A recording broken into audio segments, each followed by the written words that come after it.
Break అవుతాయి, relations break అవుతాయి. ఇవి ఎప్పుడైతే ఇంబ్యాలెన్స్ అవుతాయో ఖచ్చితంగా ఆ ఫ్యామిలీలో ప్రాబ్లమ్స్ అనేది ముందుకు వస్తుంది. సో అన్నప్పుడు వాళ్ళని గౌరవించి వివరించి వాళ్ళకి ఒక వాల్యూస్ అనేది వాళ్ళకి ప్రొవైడ్ చేయగలిగితే మనము కుటుంబం అనేది చాలా చక్కగా ఉంటుంది. సో తద్వారా ఇంటి పెద్ద చాలా బాగుంటుంది. వన్ స్టాప్ సెంటర్ అనేది చాలా మందికి తెలియదు. అవునా? మన డిపార్ట్మెంట్ వాళ్ళకే సగం మందికి తెలియదు. సఖీ వన్ స్టాప్ సెంటర్ అనేది బాధిత నిరాశ్రయ మహిళల కోసం మరియు బాలికల కోసము పనిచేయబడే ఒక ఆఫీస్ అనమాట. ఇది కలెక్టర్ గారి చైర్పర్సన్. అండ్ నెక్స్ట్ ఏదైనా ల్యాండ్ ఇష్యూస్ లాంటివి ఉన్నప్పుడు ఇంకేమన్నా అప్రోచ్ అవుతాం, కోర్టును ఆశ్రయిస్తాం. హెల్త్ ఇష్యూస్ ఉన్నప్పుడు ఇదొక్కటే బాగా చెప్తున్నారు. హెల్త్ ఇష్యూస్ ఉన్నప్పుడు డాక్టర్స్ని అప్రోచ్ అవుతాం. మరి మానసిక పరమైన ఇబ్బందులు ఉన్నప్పుడు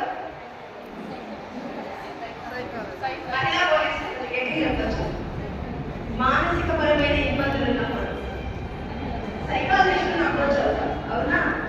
అండ్ నెక్స్ట్ ఇంటి నుంచి గెంటి వేయబడి నిరాశ్రయంగా గడి రోడ్డు మీద నిలబడుతున్నప్పుడు ఎవరు ఆదరణ లేనప్పుడు చెప్తుంటే మనం తీసుకుంటాం. లాంగ్ షెల్టర్ కావాలన్నప్పుడు తిరుపతిలో ఉన్న ఈస్ట్ వైల్ ప్రకారం నడవబడుతున్న మనకు ఒక హోమ్ ఉంటుంది. ఎన్జిఓ తరఫున ఒక హోమ్ ఉంటుంది, గవర్నమెంట్ తరఫున ఒక హోమ్ ఉంటుంది. వాటిని స్వదా శక్తి స్వదాస్ అంటారు, లేదా శక్తి హోమ్స్ అని అంటారు. వీటిలో వాళ్ళని పంపించడం జరుగుతుంది. ఈ 5 రకాల ఆదరణ సేవలు ఏవైతే ఉన్నాయో వీటన్నిటిని ఒకే చోట అందిస్తున్నారు. కాబట్టి ఏదైనా ఒక ప్రాబ్లం వచ్చినప్పుడు మనము పోలీస్ స్టేషన్స్కి ఇప్పుడు అంగన్వాడీ వర్కర్స్ బదులు అంగన్వాడీ టీచర్స్ అనేది వర్డ్ లాగా ఉంటుంది. ఎందుకంటే ఫస్ట్ ఎవరన్నా కానీ ప్రెగ్నెంట్ స్టార్ట్ అయితేనే వాళ్ళకి వెళ్ళి ఆ పిల్లల దగ్గరికి వెళ్ళి వాళ్ళ పిల్లలకు పౌష్టికాహారం ఏమి కావాలి, ఆమె హెల్త్ కండిషన్ ఏంటి, ఆమె ఆరోగ్య పరిస్థితి ఏంటి, ప్రాథమిక దశలో ఫస్ట్ వెళ్ళే డాక్టర్స్ మీద ప్రైమరీ డాక్టర్. దాని తర్వాత వాళ్ళ ఫుడ్, వాళ్ళ డైటీషియన్ లాగా వాళ్ళు ఏం తినాలి, వాళ్ళకి ఏం కావాలి, ఏం పెట్టాలి అనేసి. తర్వాత డెలివరీ తర్వాత వాళ్ళకు ఏ మగపిల్లల ఆడపిల్లల వాళ్ళ జనరల్ వాళ్ళ బర్త్ రిజిస్ట్రేషన్ దగ్గర నుంచి ఆ తర్వాత వచ్చే స్కూల్కి వచ్చే దాకా మీదకి వచ్చే పిల్లలతో మీకు చాలా అనుబంధం ఉంటుంది. సో ఏ అంగన్వాడీ కార్యకర్తకైనా ఆ విలేజ్లో ఆ గ్రామాలతో ఆ ప్రజలతో ముఖ్యంగా పిల్లలతో బాగా అనుబంధం ఉన్నప్పుడు చాలా మటుకు వాళ్ళ కుటుంబాలతో కూడా అనుబంధం ఉంటుంది. అట్లా గ్రామంలో చాలా కుటుంబాలతో అనుబంధం ఉన్నప్పుడు మీకు చాలా విషయాలు అర్థమవుతాయి.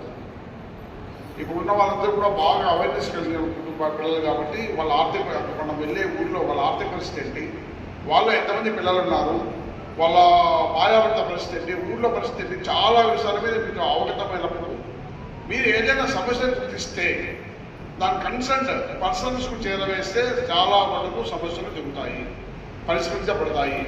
ఇందాక మనిషా పర్మనెంట్ మేడం గారు చెప్పినట్టు చాలామంది ముఖ్యంగా నేను అబ్జర్వ్ చేసింది ఏమంటే క్రైమ్ అగెన్స్ట్ ఉమెన్. కొన్ని విషయాలు పల్లెటూరులో అమ్మా నాన్న కూడా ఓ ముసలి తల్లులలో లేకపోతే పెద్దనాన్న దగ్గర చిన్నాన్న దగ్గర పెరిగే చిన్నపిల్లలు 14, 15, 16 years పిల్లలు ఉంటారు. వాళ్ళపైన ఎవరికి సరైన అవగాహన కానీ సరైన కేరింగ్ కానీ ఉండకపోతుంది. అటువంటి వాళ్ళని గుర్తించి ఊరి బయట కానీ ఎక్కడ కానీ ఊళ్ళో గ్రామంలో కానీ వాళ్ళతో ఎవరు అతి చదువుగా ప్రవర్తిస్తుంటే వాళ్ళని ఇన్స్యూట్ చేస్తుంటే పోలీస్ స్టేషన్ కానీ వన్ సెంటర్ కానీ చెప్తే డెఫినెట్గా అటువంటి వాళ్ళతో రక్షణగా నిలుస్తాము, ఒక కౌన్సిలింగ్ ఇస్తాము. ఎందుకు ఈ విషయం చెప్పాల్సి వస్తుందంటే మా దగ్గర టీవొడ్డూరు విలేజ్లో 10th క్లాస్ ఉంటున్న అమ్మాయి ప్రెగ్నెంట్ అయ్యి డెలివరీ అయ్యేంత వరకు కూడా ఆ ఊళ్ళో ఉన్న అంగన్వాడీ టీచర్ కావచ్చు, వాళ్ళ స్కూల్ టీచర్ కావచ్చు, వాళ్ళ అమ్మ నాన్నకు తెలియదు. ఒక అమ్మాయి మన విలేజ్లో ఉండి డెలివరీ అయిపోయేదాకా ఎప్పటికీ తెలియకుంటుందంటే మనం ఏ సొసైటీలో ఉంటుందో అర్థం కాదు. ఆఫ్టర్ డెలివరీ కూడా ఇంతవరకు కూడా ఒక ప్రెగ్నెన్సీ కాలంలో అర్థం కావాలి. కొంచెం కేరింగ్. ఇప్పుడు నిజంగా చెప్తున్నాను, నాకు అంగన్వాడీ కార్యకర్తలకు చాలా గౌరవం పెరుగుతుంది. ఎందుకంటే బేసికల్గా తక్కువ జీతంలో అయినా సరే చాలా ఎక్కువ కార్యక్రమాలు చేస్తున్నారు, చాలా ఎక్కువ ప్రజలు ఉంటారు. మీరు దాన్ని గుర్తించి బాధ్యతగా తీసుకున్న మీరు కార్యకర్త అన్నారు, వర్కర్ అన్నారు, ఒక పని మీరు ఆశించుకోకుండా పని చేయడం మొదలు పెడితే నిజంగా గ్రామాల్లో కొత్త సమాజాన్ని నిర్మించడంలో మీ పాత్ర ప్రముఖంగా వినిపిస్తుంది. నేను రత్నపల్లి విలేజ్, నేను లోన్ చేయగా పనిచేసినప్పుడు విలేజ్కి వెళ్ళాను. నేను ఎప్పుడైనా గ్రామాల్లో వెళ్తే ఆ స్కూల్స్ వెళ్తూ ఉంటాను. అక్కడ 1 నుంచి 5 స్కూల్ ఉంది. థర్డ్ క్లాస్ పిల్లల దగ్గరికి వెళ్ళాను. వెళ్ళి మాట్లాడుతూ అదే పిల్లలు మీకు ఇష్టమైన టీచర్ ఎవరు? జయలక్ష్మి మేడం ఉన్నారు.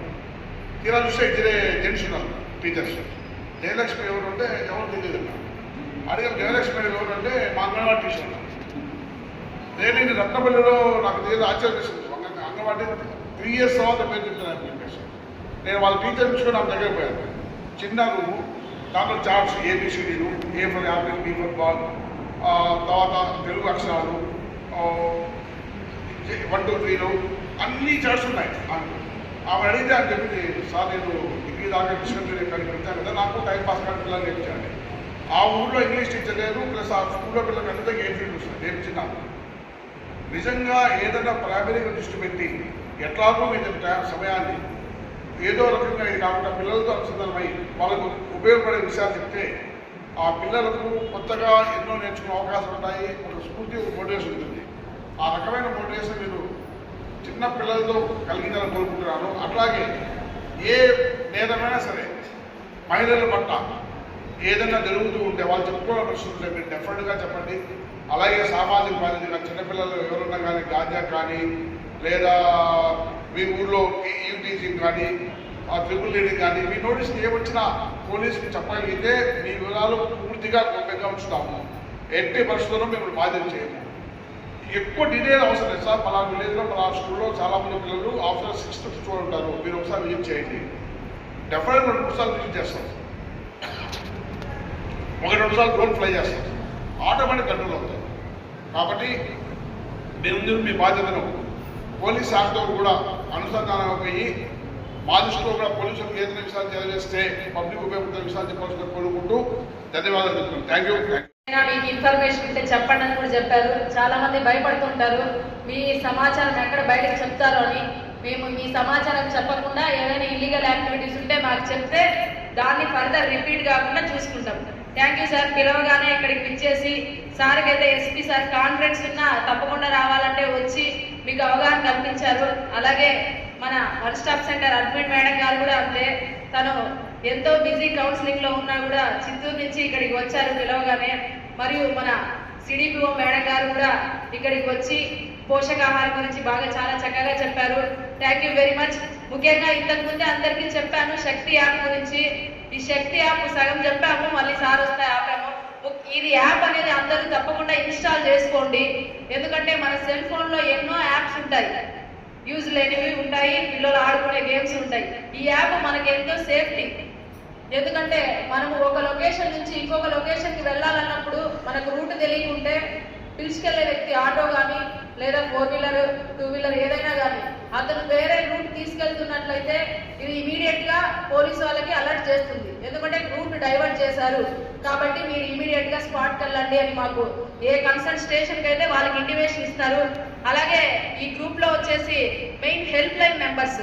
మీకు ఫర్ ఎగ్జాంపుల్ ఒక యాక్సిడెంట్ జరుగుతుంది, ఎవరికి తెలియాలి? పోలీసు వాళ్ళు ఫోన్ నెంబర్ తెలియదు. అందులో యాక్సిడెంట్కి సంబంధించిన హెల్ప్ లైన్ నెంబరు, అలాగే షెల్టర్. ఒక పిల్లోడు మనకు ఇది బస్ స్టాండ్లో కానీ ఎక్కడైనా కానీ కనిపిస్తే వాళ్ళని ఎక్కడికి పంపించాలనేది తెలియదు. ఇదే షెల్టర్ హోమ్స్. మన మేడం గారు చెప్పినట్టు 1 Stop Center సంబంధించిన షెల్టర్ హోమ్ ఫోన్ నెంబరు, అక్కడ ఒక ఎస్ఐ ఉంటారు. ఎస్ఐ లేని పక్షంలో ఉమెన్ ఎస్ఐ పెడతారు. వాళ్ళ ఫోన్ నెంబర్ అన్నీ కూడా మెన్షన్ చేసిందే స్టేట్ వైజ్. సో అదేవిధంగా ఇందులో మెయిన్ ఆఫీసర్స్ ఫోన్ నెంబర్, పలానా పోలీస్ స్టేషన్ అయితే ఆ పోలీస్ స్టేషన్ ఫోన్ నెంబర్స్ అన్నీ మెన్షన్ చేస్తున్నారు. కాబట్టి మీరు ఇన్స్టాల్ చేసుకొని పక్కన వాళ్ళకు కూడా చెప్పండి. మీకు ఏ సమస్య ఉన్నా ఇందులో చైల్డ్ మిస్సింగ్ అయినా కూడా కంప్లైంట్ ఇవ్వచ్చు. ఇల్లీగల్ యాక్టివిటీస్ ఏమైనా జరుగుతున్నా కూడా ఇందులో కంప్లైంట్ అనేది రైజ్ చేయవచ్చు. కాబట్టి అందరూ దీన్ని ఇన్స్టాల్ చేసుకోవాలని కోరుచుంటున్నాను. అందరూ పిలవగానే ఇక్కడికి వచ్చేసి ఈ కార్యక్రమం విజయవంతం చేసినందుకు అందరికీ మరొకసారి హృదయపూర్వక నమస్కారాలు తెలుపుతున్నాను. పోలీస్ స్టేషన్ అనే స్థాయికి ఫ్రెండ్లీ పోలీస్ అయ్యారు. పోలీసు డిపార్ట్మెంట్ చాలా మార్పులు తీసుకొచ్చారు. ఎందుకు ఫ్రెండ్లీ పోలీస్ అని ముందుకు తీసుకొచ్చారు? మనము ఏ ఇబ్బంది వచ్చినా ఫ్రెండ్లీగా వాళ్ళతో మూవ్ అయ్యి ర్యాపో పెంచుకొని కూర్చొని మన ప్రాబ్లమ్ అక్కడ సాల్వ్ చేసుకొని రావడం కోసం ఆ ఫ్రెండ్లీ పోలీస్ అనేది ఏర్పాటు చేశారు. సో అలాంటి సిచ్యువేషన్స్ ఉన్నప్పుడు ఓ సమస్య మనం ఎదుర్కొంటున్నాము అంటే వాటికి సంబంధించి ఈ 5 రకాల సేవల్ని 1 స్టాప్లోనే అందిస్తారు.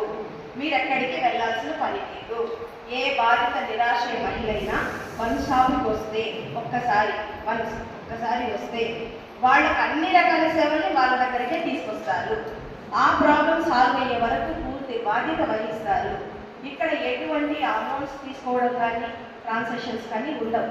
పూర్తిగా ఇది కేంద్ర ప్రభుత్వం చేత నడపబడుతున్న స్కీమ్ కాబట్టి. సో కాబట్టి వన్ స్టాప్ సెంటర్లో ఇన్ని రకాల సేవలు ఉన్నాయి. వీటితో పాటుగా కొత్తగా ప్రిన్సిపల్ సెక్రటరీ గారు వచ్చినప్పుడు ప్రీ మ్యారిటల్ కౌన్సిలింగ్ సెంటర్ని లాంచ్ చేశారు. ప్రీ మ్యారిటల్ కౌన్సిలింగ్ ఎందుకు? అసలు ప్రీ మ్యారిటల్ అంటే ఏంటి చెప్పండి డాక్టర్. ప్రీ మ్యారిటల్ అంటే ఏంటి? అందరూ అనుకుంటారు, అపోహ ఏంటి అంటే ప్రీ మ్యారిటల్ అంటే మ్యారిటల్ అనే పదం ఉంది కాబట్టి ప్రీ మ్యారిటల్ అంటే పెళ్లికి ముందు కదా, పెళ్లి తర్వాత పెళ్లికి ముందు. కరెక్టే, బట్ అందులో ఇంకొక విశ్లేషణ ఏంటి అంటే ప్రీ మ్యారిటల్ అన్నప్పుడు